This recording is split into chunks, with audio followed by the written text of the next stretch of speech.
Magandang araw po sa inyo. Ako po si Dr. Miguel Santos, ang inyong lingkod, isang doktor na nakatutok sa pangangalaga ng ating mga nakatatanda. Alam niyo po ba na sa pagtuntong ninyo ng edad na 65, mahigit 30% na ng natural na collagen ng inyong katawan ang nawala na. Hindi lang po iyan isang numero. Iyan po ang tahimik na dahilan kung bakit parang mas bumibigat ang inyong mga binti, nagsisimulang mamanhid ang inyong mga kamay, at naninigas at nagiging sutil ang inyong mga kasukasuan.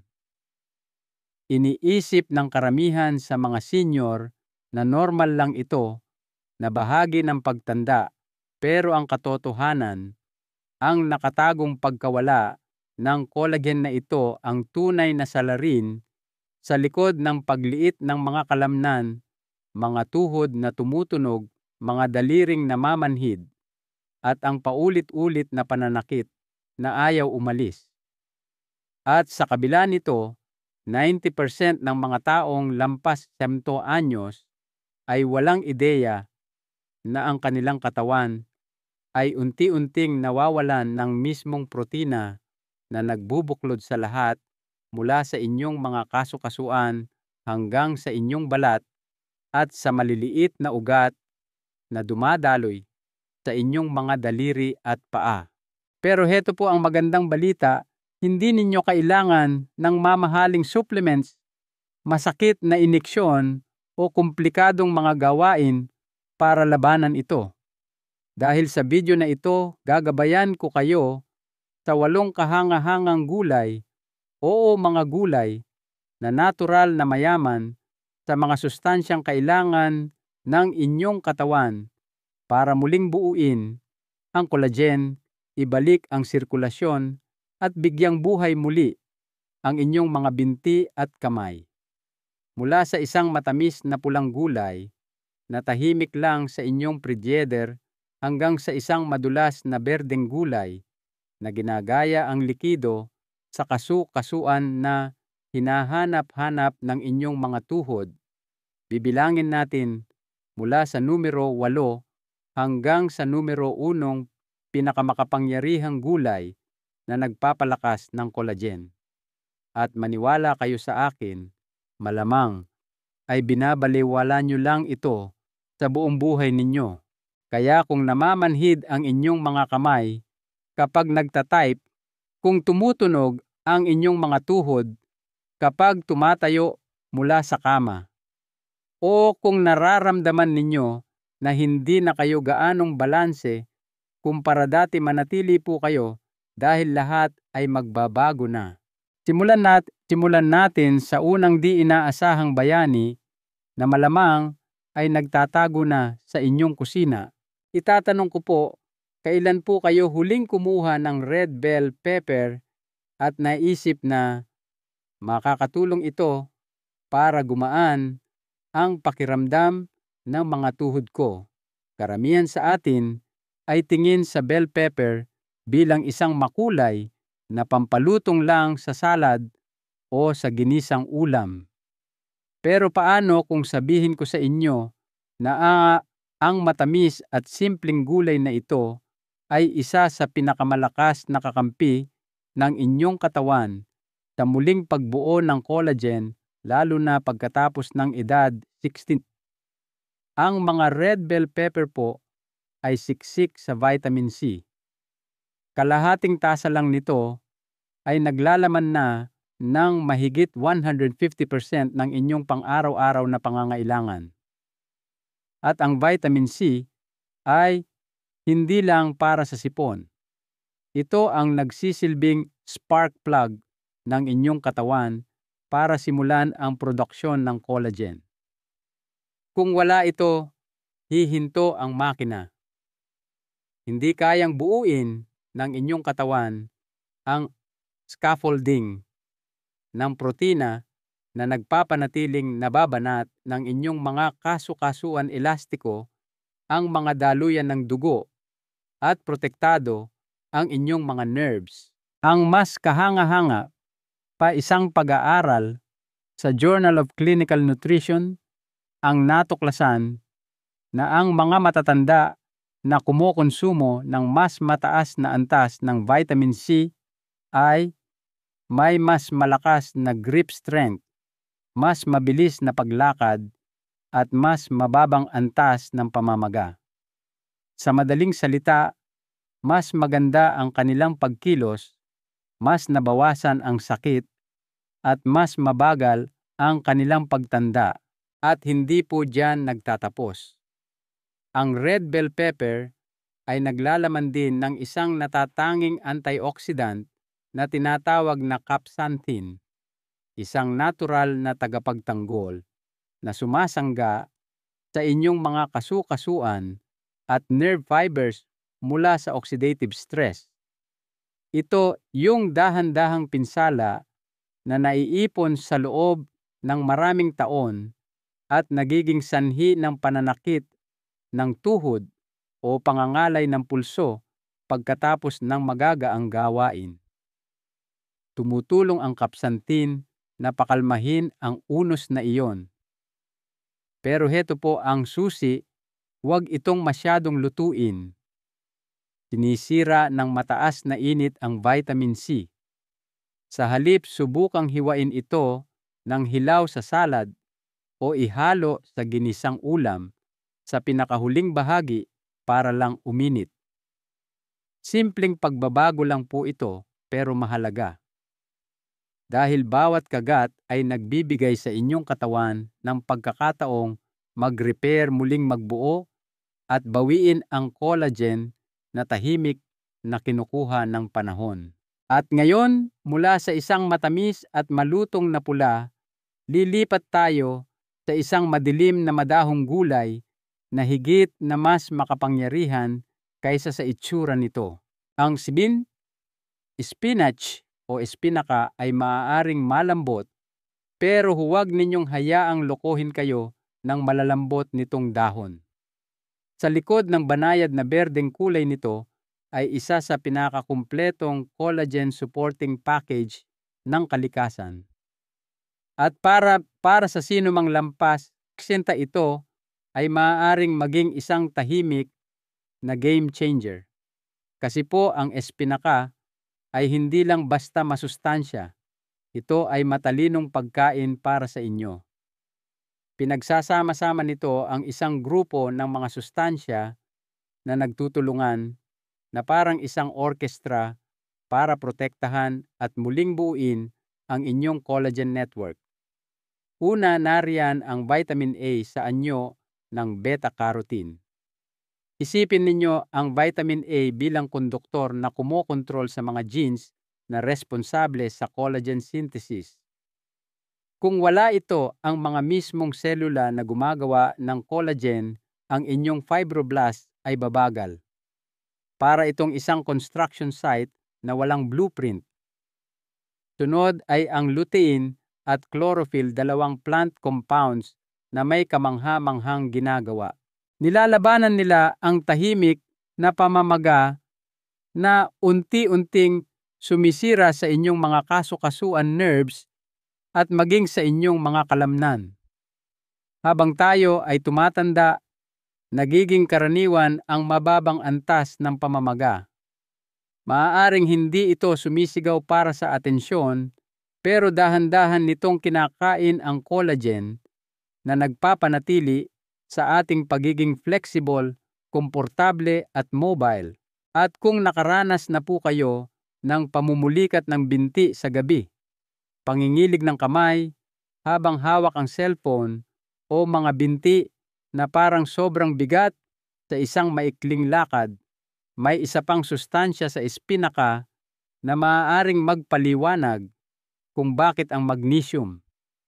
Ang magnesium ay sangkot sa mahigit 300 na proseso sa katawan, pero para sa mga senior ito ay mahalaga sa paggana ng kalamnan, nerve conduction, at katatagan ng collagen. Nakalulungkot, mahigit 60 ng mga nakatatanda ay hindi nakakakuha ng sapat nito. Kung wala ito, humihina ang mga kalamnan, nawawalan ng pagkadulas, ang mga kasu-kasuan at nagsisimulang pumalya ang mga nerves. Yung pakiramdam na parang tinutusok ng karayom, madalas itong nagsisimula sa kakulangan ng magnesium. Ngunit higit pa sa sustansya ang ibinibigay ng espinaka. Nagbibigay ito ng daloy ng dugo. Ang natural nitrates nito ay tumutulong na paluwagin ang inyong mga daluyan ng dugo na nagtutulak ng mas maraming oxygen at sustansya sa inyong mga kamay at paa. Ang mas magandang sirkulasyon ay nangangahulugang mas mabilis na nakakapag-repair ang inyong mga tissue, mas mahusay na nabubuo muli ang inyong collagen, at ang gumagapang na paninigas ay sa wakas ay maaaring magsimulang lumambot.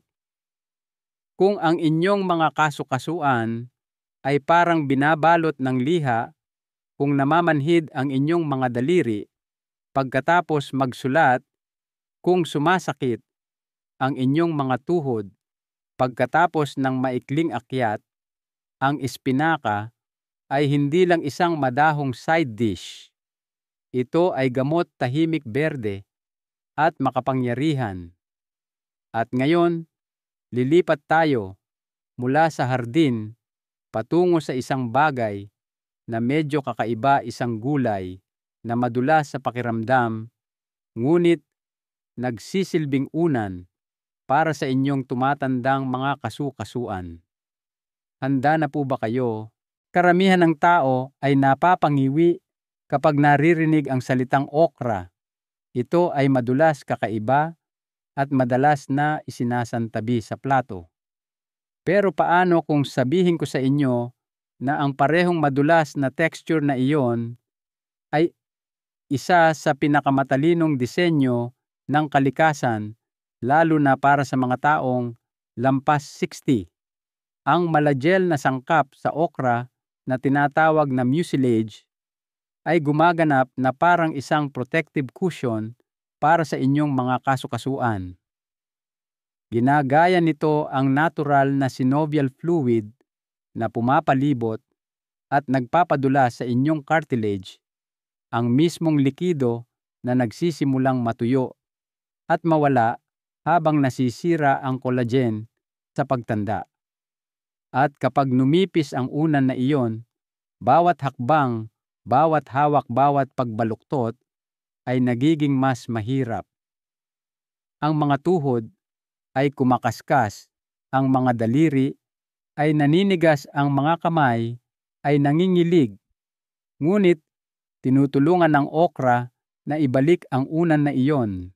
Sa loob ng hamak na gulay na ito ay may mga makapangyarihang compounds tulad ng pectin, rhamnogalacturonan at mabisang polyphenols na hindi lang nagpapaginhawa sa pamamaga, kundi talagang nag-i-stimulate ng collagen production sa inyong connective tissue. Sa katunayan, isang pag-aaral noong 2021 ang natuklasan na ang okra extract ay hindi lang nakabawas sa pamamaga ng kasu-kasuan, kundi nakatulong din na muling buuin ang nasirang cartilage at palakasin ang collagen density sa mga kasu-kasuan. Isipin po ninyo, iyon isang gulay na kayang muling buuin ang kinuha ng panahon at pagkasira. At mayroon pa. Naghahatid din ang okra ng tatlo sa pinakamahalagang sustansya para sa collagen synthesis, vitamin K, vitamin C at manganese. Lahat ay nagtatrabaho sa likod ng mga eksena upang kontrolin ang calcium, i-activate ang mga enzyme na gumagawa ng collagen at buuin ang mismong amino acids na bumubuo ng matibay at flexible na tissue. Kung wala ang tatlong ito, hindi makakabuo muli ng collagen, gaano man karaming protina ang inyong kinakain. Ngunit marahil ang pinakamahalaga para sa maraming senior ay ang papel ng okra sa pagprotekta sa inyong mga nerves. yung parang nasusunog na pakiramdam sa inyong mga kamay, pangingilig sa inyong mga paa, yung kakaibang pamamanhid kapag matagal kayong nakaupo. Ang okra ay naglalaman ng quercetin at iba pang natural na flavonoids na nagpapakalma sa oxidative damage sa nerve tissue. Dahil ang totoo, karamihan sa discomfort na nararamdaman natin sa ating mga braso at binti ay hindi lang dahil sa problema sa nerves. Madalas itong nagsisimula sa pagkasira ng collagen sa nerve sheath, yung malambot at protective layer na nagsisilbing unan sa inyong mga nerves. Kapag numipis ito, ang mga nerves ay nalalantad, naiirita at namamaga. Dito pumapasok ang okra tahimik epektibo at muling binubuo ang nasisira. Kaya sa susunod na makakita kayo ng okra sa palengke, huwag po ninyo itong lampasan. Maaaring madulas ito, pero isa rin ito sa pinakamatalino at nakagagaling na gulay na maaari ninyong kainin para sa inyong mga kasukasuan nerves at sa inyong hinaharap na pagkilos. At ngayon, lumipat naman tayo sa isang gulay na marahil ay kilalang-kilala ninyo ngunit hindi ninyo napagtanto na nagtatrabaho ito ng husto sa likod ng mga eksena para protektahan ang inyong collagen araw-araw. Broccoli.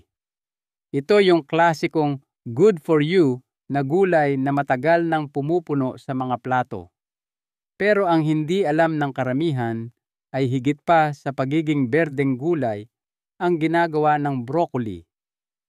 Talagang tinutulungan nito ang inyong katawan na mag-detox at ayusin ang pinsala na tahimik na naipon sa inyong mga kasukasuan, litid at connective tissue, lalo na pagkatapos ng edad 60. Nasa puso ng pagpapagaling na ito ang isang compound na tinatawag na sulforaphane na sagana sa broccoli at iba pang cruciferous vegetables. Ang sulforaphane ay may pambihirang kakayahang i-activate ang sariling repair genes ng inyong katawan. Ang mga genes na ito ay nagpapagana sa produksyon ng mga protective enzymes, binabawasan ang pamamaga sa loob ng connective tissue, at pinapabilis ang pagbabago ng nasirang cartilage. Sa isang pag-aaral, nalaman ng mga mananaliksik na ang sulforaphane ay hindi lang nakabawas sa pamamaga kundi talagang pinrotektahan nito ang mga fibroblast cells na responsable sa paggawa ng collagen. Nangangahulugan iyon ng mas matibay na kasukasuan, mas flexible na mga litid at mas magandang pagkakataon para sa pangmatagalang pagkilos. Ngunit higit pa, sa isang makapangyarihang compound ang dala ng broccoli. Naglalaman din ito ng isang buong hanay ng mga sustansyang magiliw sa collagen, vitamin C, vitamin K, calcium at glucosinolates. Lahat ay may mahalagang papel sa pagbuo, pagprotekta at pagpapanatili ng inyong collagen matrix. Ang mga sustansyang ito ay hindi lang tumutulong sa inyo na bumuo ng bagong collagen, binabantayan din nila ang inyong kasalukuyang fibers mula sa pagkasira dulot ng oxidative stress, mahinang sirkulasyon o pamamaga. At kung nakakaranas kayo ng parang nasusunog na pakiramdam sa dulo ng mga daliri, di maipaliwanag na panghihina sa inyong pagkakahawak o yung mabigat na pressure sa inyong balakang o tuhod, maaaring nasa broccoli ang susi. Ang antioxidant content nito ay tumutulong na pakalmahin ang pamamaga sa paligid ng mga nerves, lalo na sa mga kamay at paa, na madalas ay ang mga unang lugar kung saan nararamdaman ng mga senior ang epekto ng nerve damage at pagkawala ng collagen. Sa pamamagitan ng pagbabawas ng oxidative damage, sinusuportahan ng broccoli ang tamang nerve signaling. na tumutulong na ibalik ang pakiramdam, bawasan ang mga flare-up at pag-aanin, yung nakakainis na pakiramdam na parang tinutusok ng karayom. May isa pang bonus. Tumutulong ang broccoli na i-regulate ang blood sugar. At ito ay napakahalaga dahil kapag masyadong mataas ang blood sugar, nagdudulot ito ng tinatawag na collagen glycation. Sa simpleng salita, ang inyong collagen fibers ay nagiging matigas, marupok at mas madaling maputol. Para itong sobrang lutong spaghetti, hindi na nababaluktot, hindi na kapaki-pakinabang. Sa pamamagitan ng pagpapanatili ng inyong blood sugar sa tamang antas, tinutulungan ng broccoli na mapanatili ang malambot at flexible na collagen na inaasahan ng inyong mga kasu-kasuan at balat. Kaya kung tumutunog ang inyong mga tuhod kapag naglalakad, kung nanghihina ang inyong mga kamay kapag nagluluto, kung pakiramdam ninyo ay parang slow motion ang kilos ng inyong katawan, ang broccoli ay hindi lang isang malusog na ugali. Ito ang inyong berdeng senyales para sa paggaling ang inyong pang-araw-araw na detox, ang inyong collagen catalyst. Susunod naman ay isang kulay pulang ugat na hindi lang masarap at earthy ang lasa, kundi nagpapadala rin ng nagbibigay buhay na dugo at sustansya kung saan ito pinakakailangan ng inyong katawan. Handa na po ba para sa pagbabagong iyon? Tumasakit ang inyong mga tuhod, mabigat ang pakiramdam ng inyong mga binti, nagsisimulang mamanhid ang inyong mga kamay sa kalagitnaan ng almusal. At kahit gaano kayo mag-unat o magpahinga, hindi ito nawawala. Paano kung ang totoong problema ay hindi mahinang kalamnan o tumatandang buto, kundi mahinang sirkulasyon at mga collagen cells na literal na nagugutom? Diyan po pumapasok ang beets. Oo, yung mga kulay pulang ugat na marahil ay natatandaan ninyo mula sa kusina ng inyong lola ay isa sa pinakamakapangyarihang kasangkapan ng kalikasan para ibalik hindi lang ang daloy ng dugo, kundi pati na rin ang paghahatid ng mga sustansyang pampalakas ng collagen sa mga lugar na pinakakailangan nito, ang inyong mga tuhod, kamay at binti. Habang tayo ay tumatanda, natural na kumikipot ang ating mga daluyan ng dugo. Ang katawan ay nagiging hindi na gaanong episyente sa pagpapadala ng oxygen at mahahalagang sustansya sa ating mga kamay at paa, lalo na sa mga bahaging nababalot ng marupok na connective tissue. At kapag nangyari iyon, ang fibroblast, ang inyong mga cell na gumagawa ng collagen, ay nananahimik. Wala lang silang sapat na gasolina para gawin ang kanilang trabaho. Pero binabago iyan ng beets. Mayaman sa natural nitrates, tinutulungan ng beets ang inyong katawan na gumawa ng nitric oxide, isang compound na dahan-dahang nagbubukas ng inyong mga daluyan ng dugo, nagpapabuti sa daloy ng oxygen at nagbibigay ng bagong buhay sa naninigas at pagod na mga tissue. Sa isang pag-aaral noong 2019, ang mga nakatatanda na umiinom ng beet juice araw-araw ay nakakita ng 21% na pagtaas sa daloy ng dugo sa kanilang mga binti, mas malakas na quadriceps activation, at mas magandang walking endurance. Hindi po iyan maliit na pagbabago.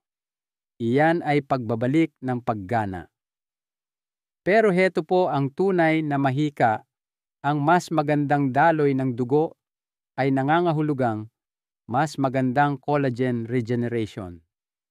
Ang amino acids, vitamin C, copper at zinc na kailangan ng inyong katawan para bumuo ng collagen, hindi sila makakatulong sa inyo kung hindi sila makakarating sa mga tissue kung saan nangyayari ang pagkasira. Ang bits ay nagsisilbing parang mga delivery truck na nagdadala ng mga building blocks na iyon pabalik sa mga kamay, tuhod at paa na nangangailangan ng muling pagbuo. At hindi sila diyan tumitigil.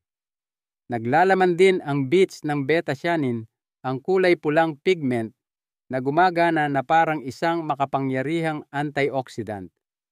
Pinoprotektahan nito ang collagen mula sa oxidative damage, binabawasan ang chronic inflammation, at pinoprotektahan ang inyong mga kasu-kasuan mula sa uri ng pangmatagalang pagkasira na nagiging sanhi ng pagnipis ng cartilage.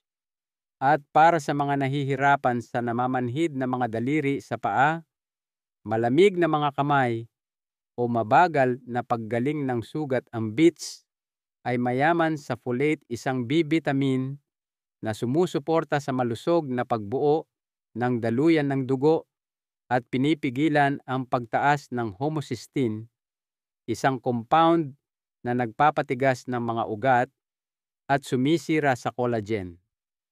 Sa madaling salita, nililinis ng bits ang daan at dinadala ang kargamento. Tinitiyak na bawat cell na kasama sa muling pagbuo ng inyong lakas ay nakakakuha ng kailangan nito para magawa ng tama ang trabaho. Kaya kung ang inyong mga binti ay parang tumanda ng 10 taon sa nakalipas na 6 na buwan, kung pakiramdam ninyo ay nawala ang inyong sigla, ang inyong hakbang, o ang inyong alab, inihaw man, pinakuluan, ginawang juice, o kinayod, ang bits ay higit pa sa isang gulay. Ito ay isang restoration system para sa network na sumusuporta sa inyo, nagpapanatili sa inyong balanse, at ginagawang posible ang bawat hakbang. At ngayon, mula sa malalim na lupa, maglalakbay tayo patungo sa dagat, sa isang kakaiba, madulas at madalas na binabaliwalang regalo na maaaring siyang nawawalang piraso sa proseso ng paggaling ng inyong katawan. Maging tapat po tayo, ang seaweed o damudagat ay hindi talaga mukhang masarap. Ito ay madulas, maitim at hindi pamilyar.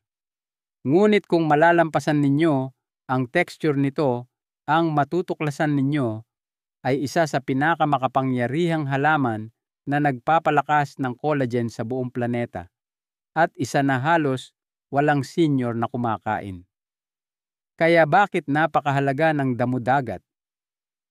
Dahil habang tayo ay tumatanda, ang pag-aayos ng collagen ay hindi lang nakasalalay sa pagkain ng protina o pag-inom ng supplements. Nangangailangan ito ng isang komplikadong halo ng mga trace minerals tulad ng iodine, zinc, manganese at copper. Lahat ng ito ay nagsisilbing cofactors na tumutulong sa inyong katawan na i-activate at buuin ng tama ang mga collagen fibers. At inihahatid ito ng damudagat sa ilan sa mga pinaka-bioavailable na anyo na kayang ibigay ng kalikasan. Pero mayroon pa. Naglalaman ang damudagat ng mga compounds tulad ng fucoidan alginates at natural plant sterols na napatunayan sa mga siyentipikong pag-aaral na nag-i-stimulate ng fibroblasts, nagpapataas ng collagen output, at binabawasan pa ang pamamaga sa mga kasu-kasuan at nerve tissues. Ito ay kritikal dahil marami sa mga sakit at pamamanhid na nararamdaman natin sa ating mga braso at binti ay hindi lang mula sa tumatandang buto o pudpod na cartilage. Ito ay mula sa mga nerve pathways na gutom sa collagen, mga litid na nasisira at mabagal na cellular repair. Ang mas nakakagulat, sinusuportahan ng damudagat ang inyong thyroid, yung maliit na glandula sa puno ng inyong leeg na kumokontrol sa metabolismo at tissue regeneration. At para sa mga senior, malaking bagay iyon. Dahil kapag ang inyong thyroid ay mabagal at madalas itong nangyayari pagkatapos ng edad 60, dahil sa mababang iodine intake, nawawalan ang inyong katawan ng kakayahang mag-repair ng tissue ng mahusay. Ang resulta, malamig na mga kamay at paa, pamumulikat ng kalamnan, mas mabagal na paggaling at mga nerve flare-up. Pamilyar po ba ang pagdaragdag ng kaunting dami ng damudagat sa inyong dieta ay maaaring dahan-dahang maibalik ang antas ng iodine, suportahan ang balanse ng thyroid, at pabilisin ang paggaling mula sa loob. Isang pag-aaral pa nga ang natuklasan na ang mga nakatatanda na nag-supplement ng seaweed extract ay nakaranas ng mas kaunting pananakit ng kasukasuan at mas mabilis na paggaling ng litid sa loob lang ng 4 na linggo. At para sa mga nag-aalala sa balat na numinipis, mga kasukasuan na tumutunog o mga kamay na namamanhid habang natutulog, tandaan po ninyo, ito ang kalusugan ng collagen ay hindi lang tungkol sa kasukasuan. Ito ay tungkol sa lahat ng bumubuo sa inyong katawan at tinutulungan ng damo-dagat na pagbuklurin ang lahat ng ito. Hindi ninyo kailangan ng marami. Ilang piraso ng low-sodium nori na iwiwisik sa sopas, ibabalot sa kanin o i-blend sa isang smoothie ay makapagbibigay na ng siksik na mineral punch na desperadong kailangan ng inyong katawan. Maaaring kakaiba ang pakiramdam sa simula, ngunit kapag lumuwag na ang inyong mga kasukasuan, kapag huminto na ang pag-init ng inyong mga kamay sa gabi, kapag gumaan at naging mas balanse ang inyong mga binti, mapagtatanto ninyo na ang tahimik na regalong ito mula sa dagat ay maaaring ang nawawalang piraso sa lahat ng panahon. At ngayon, babalik tayo sa lupa kasama ang 2 huling gulay na mukhang simple ngunit nagdadala ng kapangyarihang baguhin ang paggaling ng inyong katawan mula sa loob. Naglakad na tayo sa mga hardin kagubatan at maging sa sahig ng karagatan, ngunit ngayon gusto kong dalhin ang inyong atensyon sa 2 huling halaman, tahimik, simple, madalas na binabalewala sa plato, ngunit mas masipag na nagtatrabaho para sa inyong katawan kaysa sa inyong inaakala. Simulan natin sa asparagus. Para sa marami ito ay isang magarbong side dish lang, isang palamuti para sa mas espesyal na pagkain. Ngunit sa loob ng bawat payat na tangkay ay isang mabisang konsentrasyon ng glutathione, ang master antioxidant ng inyong katawan. At para sa mga senior na nahihirapan sa pananakit ng kasukasuan, lumalaiday na balat o yung parang nasusunog na pakiramdam sa mga binti at kamay, ang antioxidant na ito ay talagang mahalaga. Ang glutathione ang nagpapanatiling buo sa inyong collagen. Pinoprotektahan nito ang collagen mula sa oxidative stress, ang tahimik na pagkasira na unti-unting kumakain sa inyong cartilage, sa mga balot ng inyong nerves at maging sa pagkaelastiko ng inyong balat. Kung wala ito kumakalat, ang pamamaga, bumabagal ang pag-repair at mas mabilis na nasisira ang mga tissue ng inyong katawan kaysa sa nararapat. Isang pag-aaral noong 2020 ang natuklasan na ang mga nakatatanda na may mas mataas na antas ng glutathione ay may mas napreserbang istruktura ng collagen, mas matibay na buto, at mas kaunting senyales ng pagkasira ng tissue. Ngunit ang glutathione ay hindi nakukuha sa tableta. Ito ay nagmumula sa pagkain at ang asparagus ay isa sa pinakamayamang natural na pinagkukunan na inyong mahahanap. Higit pa rito, naghahatid ang asparagus ng vitamin K na tinitiyak na ang calcium ay napupunta kung saan ito nararapat sa inyong mga buto, hindi sa inyong mga kasu-kasuan o malalambot na tissue.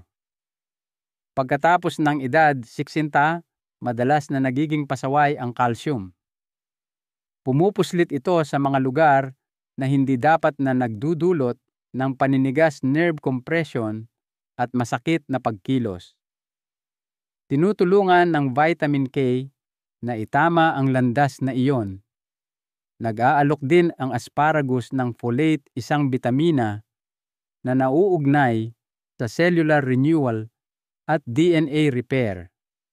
Ang mga senior na mababa sa folate ay madalas na nakakaranas ng mas mabagal na paggaling ng sugat at pag-recover ng kalamnan, parehong nakadepende sa nahulaan ninyo integridad ng collagen. At nariyan ang parsley. Madalas na napagkakamalang palamuti ang maliit na berdeng herb na ito ay isa sa mga pinakasiksik na pagkaing nagpapagaling ng collagen na maaari ninyong idagdag sa inyong dieta. Isang dakok lang ng sariwang parsley ay naglalaman ng mas maraming vitamin C kaysa sa isang dalandan. At tulad ng nakita natin, ang vitamin C ang nag-iisang pinakamahalagang sustansya para sa produksyon ng collagen. Kung wala ito, hindi kayang bumuo ng inyong katawan ng mga bagong collagen fibers, gaano man karaming protina o bone broth ang inyong inumin. Ngunit may isa pang sikretong sandata ang parsley, ang apigenin. Ang natural na plant compound na ito ay nagpapakalma sa pamamaga sa fibroblasts, ang mismong mga cell na responsable sa pagbuo ng collagen. Nangangahulugan iyon na hindi lang kayo tinutulungan ng parsley na bumuo ng collagen.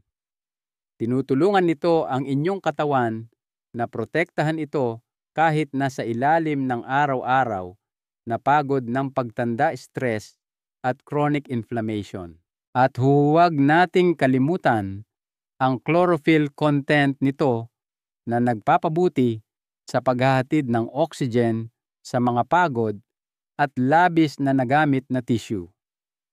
Ang mas mahusay na oxygen ay nangangahulugang mas mahusay na paggaling, mas maraming lakas, at mas mabilis na pag-recover.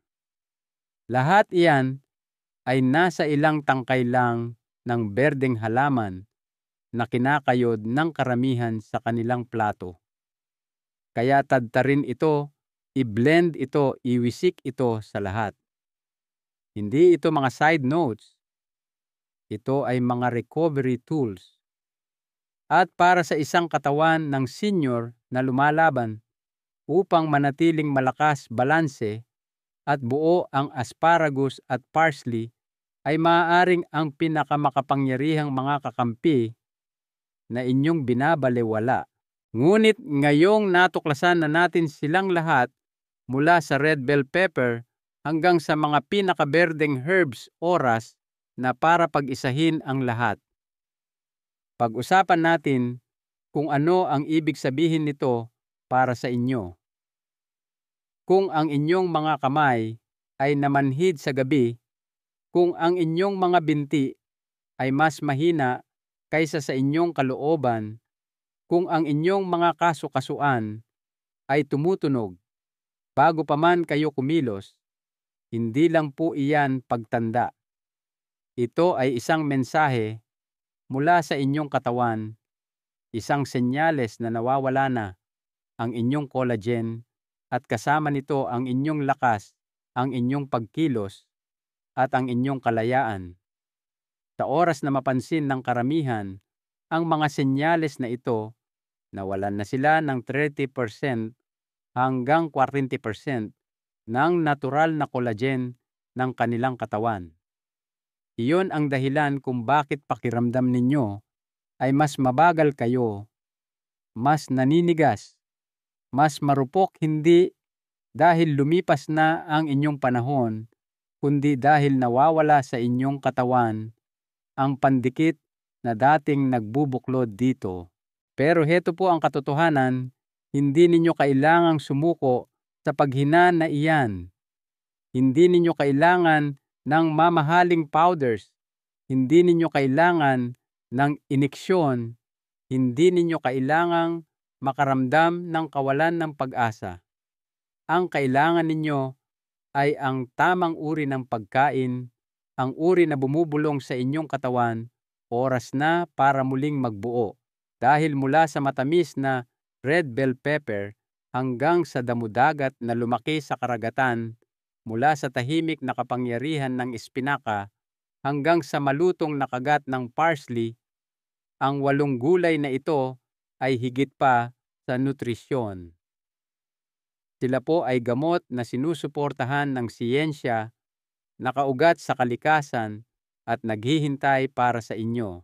Isang plato sa isang pagkakataon, isang araw sa isang pagkakataon, maaari ninyong ibalik ang inyong collagen, maaari ninyong pag-aanin ang sakit, maaari kayong lumakad ng mas balanse, humawak ng mas mahigpit, matulog ng mas mahimbing, at higit sa lahat, mamuhay ng mas ganap. Kaya narito po ang aking mahalagang aral para sa inyo. Ang katawan ninyo ay may likas na kakayahang magpagaling.